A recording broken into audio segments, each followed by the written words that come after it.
Hello everyone. पिछली class में हम लोगों ने पढ़ा था WSM मेथड की WSM मेथड से एनालिसिस पढ़ रहे थे हम लोग सिंगली रिइंफोर्स बीम की, है ना। तो ऐसा कुछ पढ़ रहे थे। उसके बाद हम लोगों ने इस पहला स्टेप स्टार्ट कर दिया था डेप्थ ऑफ न्यूट्रल एक्सिस निकालना। तो न्यूट्रल एक्सिस दो तरीके की होती है। Actual depth of neutral axis, जिसको हम ANA बोलते हैं, XA से लिखते हैं, और दूसरा critical depth of neutral axis CNA, इसको XC से लिखते हैं। ठीक है, तो इसी की एनालिसिस करते हैं।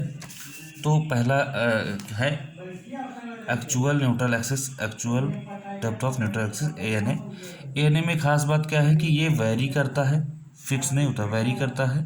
किसकी वजह से वेरी करता है? Due to grade of steel and concrete. मतलब FE कुछ करके लिखा रहता है, FE 250, FE 415, तो ग्रेड ऑफ स्टील है। कंक्रीट मतलब M10, M15, ये सब कंक्रीट के ग्रेड है। और विड्थ ऑफ बीम पे भी डिपेंड करता है कि बीम हमारी कितनी चौड़ी है। एरिया ऑफ स्टील पे भी डिपेंड करेगा कि अगर सरिया कम पड़ी है तो क्या होगा, ज़्यादा पड़ी हो तो क्या होगा। ठीक है, तो अगर ज़्यादा पड़ी होगी तो वेरी करेगा, नीचे चला जाएगा। कम होगी तो क्या होगा, ऊपर होगा। अभी हम लोग देखते हैं कि उसमें क्या कंडीशंस आती हैं। ऐसा कुछ आपके पास बीम है। ठीक, अब क्या है कि ये जो यहाँ से यहाँ तक है, ये पता है कि हाँ ये वाली न्यूट्रल एक्सिस है, ये फिक्स है। तो ये फिक्स है, तो ये क्या है? CNA है, critical depth of neutral axis. ये क्या होती है? फिक्स होती है। किसकी वजह से फिक्स होती है? इफेक्टिव डेप्थ की वजह से फिक्स होती है, स्मॉल d की वजह से, ग्रेड ऑफ स्टील की वजह से फिक्स होती है। इन्हीं दोनों वजहों से फिक्स होती है। ठीक, और ये जो एक्चुअल वाली है वो वेरी करती है, कभी कम भी होती है, इसके ऊपर होती है, तो कभी इस वाली एक्सिस जो हमारी XC है, ये XC वाली है, critical depth of neutral axis, इससे नीचे भी होती है। कब ऊपर होती है कब नीचे होती है, ये भी हम लोग देखेंगे। ठीक, ओके। अब हम लोग पढ़ते हैं CNA निकालते कैसे हैं। Critical depth of neutral axis CNA XC कैसे निकालते हैं। ठीक, देखते हैं कैसे निकालते हैं। ये कुछ आपके पास ऐसा बीम था। ठीक, ये C है, ये T है। ओके, यहाँ से यहाँ तक आपने मान रखा है XC। यहाँ से यहाँ तक टोटल कितना है? D। ठीक, यहाँ से तक D है भाई। अब हम ये कह रहे हैं कि हमारे पास स्ट्रेस डायग्राम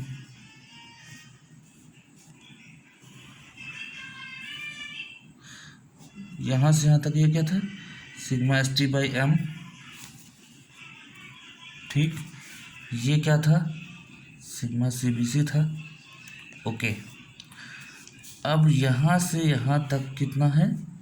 XC है भाई। ठीक, टोटल हमारा D है, यहाँ से यहाँ तक D है, तो ये कितना होगा? D माइनस XC होगा, जाहिर सी बात है, D माइनस XC होगा।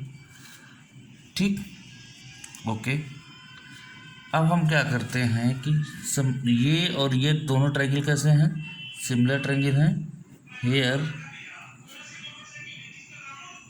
Both triangles are similar triangles. ठीक, सिमिलर ट्रायंगल का मतलब समरूप त्रिभुज है। ठीक, देखते हैं समरूप त्रिभुज क्या कहलाता है। तो सिमिलर ट्रायंगल से देखते हैं। सिमिलर ट्रायंगल का फंडा ये होता है कि this by this is equal to this by this. तो sigma CBC upon XC is equal to sigma ST/m upon D minus XC। ठीक, तो यहाँ से XC की वैल्यू निकालना है, तो कैसे निकलेगा? यहाँ से XC की वैल्यू निकालेंगे M sigma CBC upon M sigma CBC plus sigma ST, ठीक है, इंटू D। ये आएगा हमारे पास। ठीक, ये हमारे पास आएगा। ये किसकी वैल्यू है, सी एन ए की, एक्सी की, क्रिटिकल न्यूट्रल एक्सिस। ठीक है, कभी कभी क्या जनरली एक्सी इज टू हम लिखते हैं के इंटू डी। अब आप कहोगे के कहाँ से आया, where K is two M sigma C B C divided by M sigma C B C plus sigma S T. ये तो आएगा, इसकी जगह हमने क्या रख दिया, तो ये आपका निकला सी एन ए। अब हम लोग बात करते हैं ए एन ए की, किसकी, ए एन ए की, actual depth of neutral axis. ठीक है, actual depth of neutral axis निकालने के लिए ये फंडा है कि इसमें क्या करते हैं, मोमेंट इक्वेट करते हैं। जैसे ये कंप्रेशन जोन है, ये टेंशन जोन है ना, ये कंप्रेशन जोन हो गया, ये टेंशन जोन हो गया, तो दोनों का मोमेंट हम क्या करते हैं, इक्वेट करते हैं। क्यों मोमेंट इक्वेट करते हैं, क्योंकि सबको पता है, आपको भी पता है कि यहाँ पे जो क्या लग रहा है, वो लग रहा है कंप्रेसिव फोर्स, यहाँ क्या लग रहा है, टेंसाइल फोर्स। दोनों फोर्सेस अगर बैलेंस नहीं होंगे, जितना कंप्रेसिव फोर्स लगेगा उतना ही टेंसाइल फोर्स लगेगा, अगर ऐसा नहीं होगा तो डिस्टर्ब हो जाएगा मामला। और हमें डिस्टर्ब तो करना नहीं, इक्विलिब्रियम कंडीशन लगानी, साम्यावस्था में रखना बीम को, तो इसीलिए जितना फोर्स यहाँ पे है उतना ही फोर्स यहाँ पे होना चाहिए। इसलिए हम दोनों फोर्सेस को क्या करेंगे, इक्वेट कर देंगे, दोनों के मोमेंट को, एरिया मोमेंट ऑफ एरिया को इक्वेट करेंगे, है ना। तो यहाँ पे हम क्या करते हैं कि for calculation of actual depth of neutral axis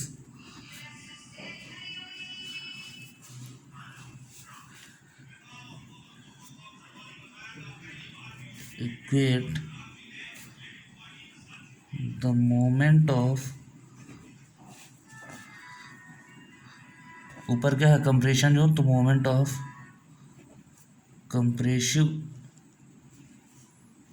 moment of compressive zone, compressive side is equal to equate the moment of compressive zone and moment of tensile zone, moment of tensile zone. ठीक, तो दोनों के moment को equate करके देखते हैं क्या होता है। ठीक, तो पहले तो मोमेंट निकाल लेते हैं, मोमेंट ऑफ कंप्रेसिव जोन,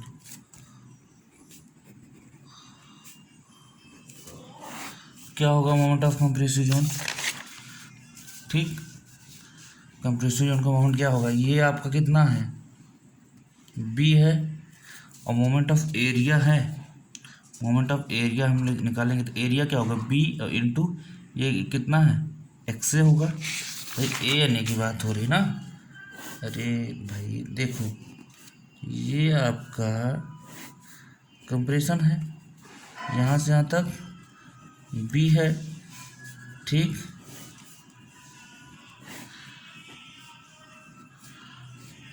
ये कुछ ऐसा था।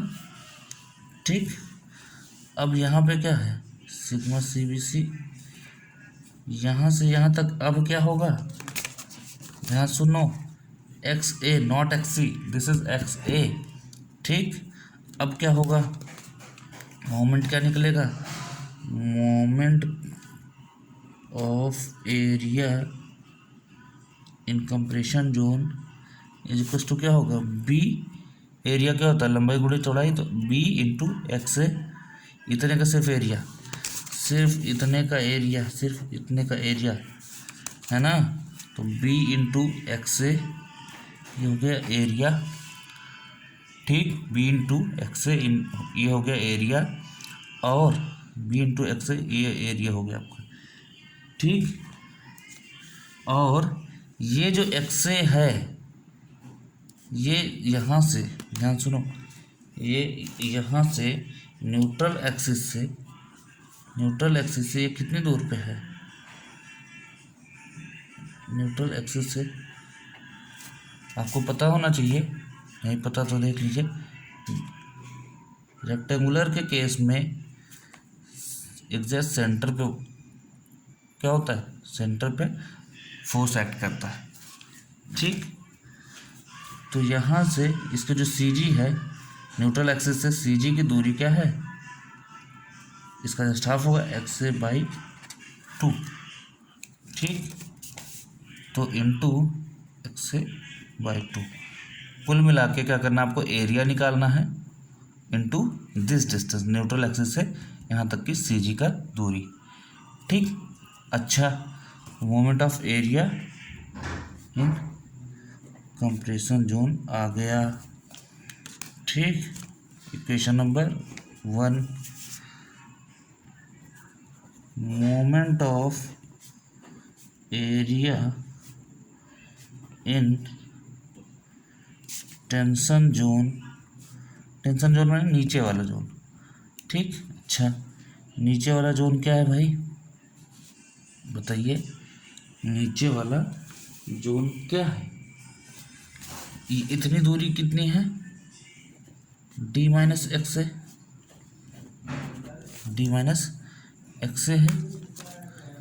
ठीक, और यहाँ का जो एरिया था हमने पहले ही बताया था आपको, क्या है, M into A S T. तो मोमेंट ऑफ एरिया की बात हो रही है, तो पहले एरिया बता करो, जैसे इसमें बी इंटू एक्स से हुआ था, जैसे इसमें बी इंटू एक्स हुआ था, इससे यहाँ के एरिया चाहिए। तो टेंशन जोन में एरिया क्या क्या है, स्टील का ही तो एरिया होगा, कंक्रीट का कोई मतलब ही नहीं है, जब कंक्रीट झेल ही नहीं रहा कुछ लोड, कोई स्ट्रेस, तो सिर्फ स्टील का एरिया। स्टील का एरिया क्या है, M into A S T, ये स्टील का एरिया हो गया, इंटू स्टील का एरिया हो गया, इंटू न्यूट्रल एक्सिस से इसके सेंटर तक की दूरी, यहाँ पे तो इसका सेंटर ही सी जी काम करेगा ना, तो इसका सेंटर, तो यहाँ से लेके यहाँ तक की दूरी क्या है, यही डी माइनस एक्स है, डी माइनस एक्स है। ठीक, तो M A S T into D minus X है, दैट इज द दूसरी इक्वेशन आ गई। क्या करना है, हमें दोनों इक्वेशन को इक्वेट करना है। फॉर इक्विलिब्रियम, साम्य अवस्था के लिए, फॉर इक्विलिब्रियम कंडीशन, इक्विलिब्रियम नहीं होगा तो क्या होगा, बैलेंस बिगड़ जाएगा, है ना। तो कंप्रेशन फोर्स और टेंशन फोर्स दोनों बराबर होनी चाहिए। ठीक, B X A from equation number, equations first and second, we have B X A into X A by 2 is equals to M A S T into D minus X A. तो ये क्या हो जाएगा, X A B X A square by 2 is equals to M A S T into D minus X ए। ये आपकी equation आ गई। यहाँ से आप ए एन ए निकाल सकते हैं, actual neutral of axis. Square है, जाहिर सी बात है इसमें 2 वैल्यू निकलेगी, है ना। ये क्वाड्रेटिक इक्वेशन है, द्विघात समीकरण, यहाँ पे ए एन ए आराम से निकल जाएगा। ठीक, तो ये न्यूट्रल एक्सिस आप निकाल सकते हैं बड़ी आसानी से। ठीक, क्लियर, न्यूट्रल एक्सिस बड़ी आसानी से आप निकाल सकते हैं। ओके, न्यूट्रल एक्सिस निकाल सकते हैं। लीवर आर्म हमने बात कर रखी है पहले से, लीवर आर्म क्या होता है, समझो,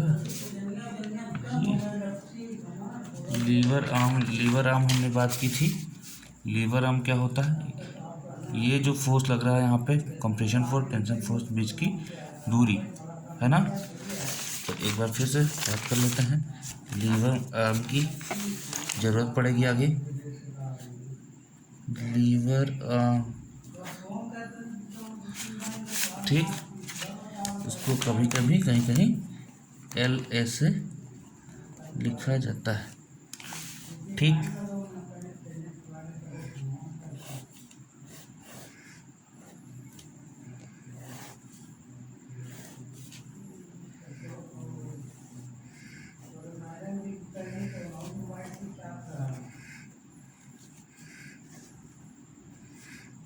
ठीक। ये इतना होगा, ये इतना होगा, यहाँ से यहाँ तक स्मॉल डी होगा भाई, ये आपका बी होगा। ठीक, यहाँ पे आपका फोर्स लग रहा है एफ टी, यहाँ पे कहीं पे आपका फोर्स लग रहा है एफ सी। हम क्या कह रहे थे, दोनों फोर्सेस के बीच की जो दूरी है इसको हम क्या कहेंगे, लीवर आर्म। ठीक, अच्छा ये अब निकलेगी कितनी दूरी, ध्यान से देखिएगा।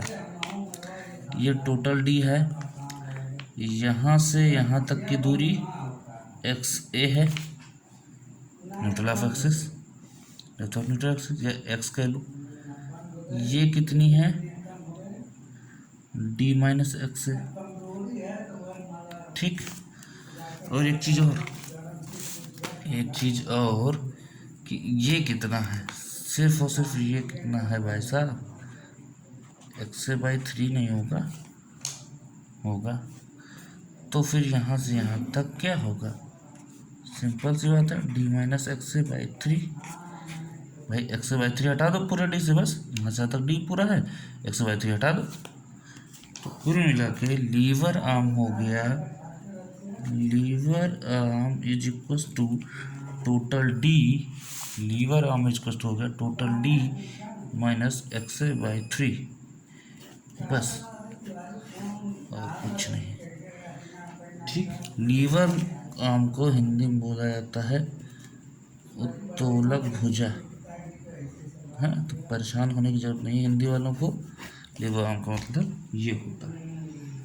ठीक, एक और वर्ड आता है छोटा सा वर्ड, लीवर आर्म कांस्टेंट। तो लीवर आर्म कांस्टेंट क्या होता है, यही लीवर आर्म जो है वो, उसको डी से अगर हम डिवाइड कर दें, किससे, डी से डिवाइड कर दें, तो बोला जाता है लीवर आर्म। अच्छा, लीवर आर्म को हम जेड से लिखते हैं, जेड से, है ना, तो कंफ्यूज नहीं होना है। लीवर आर्म कांस्टेंट को हम Z1 से लिखते हैं, तो Z1 is equal to Z by T, Z1 is equal to Z by D हो गया lever arm constant. Z1 is equal to, Z की वैल्यू क्या है, D minus X 3 upon D. यहाँ से अगर डी कॉमन ले लीजिए तो डी 1 माइनस एक्स बाई 3।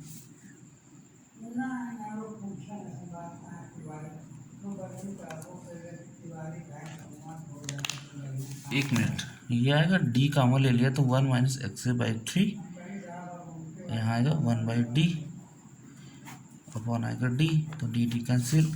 तो इसको हम ये भी लिख सकते हैं 1 minus X by 3 into D, ये हम लिख सकते हैं, नहीं लिख सकते, लिख सकते हैं। ठीक, अब बात आएगी एक्स की वैल्यू क्या है, एक्स की वैल्यू क्या है, वो बात की बात है। ठीक, तो ये हो गया आपका depth of neutral axis, lever arm. ठीक है, ओके, न्यूट्रल एक्सिस क्या हो गया, ये सब हो गया। अब हम नेक्स्ट वीडियो में पढ़ेंगे मोमेंट ऑफ रेजिस्टेंस क्या होता है। ठीक है, ओके, रिवाइज करते रहिए आप लोग।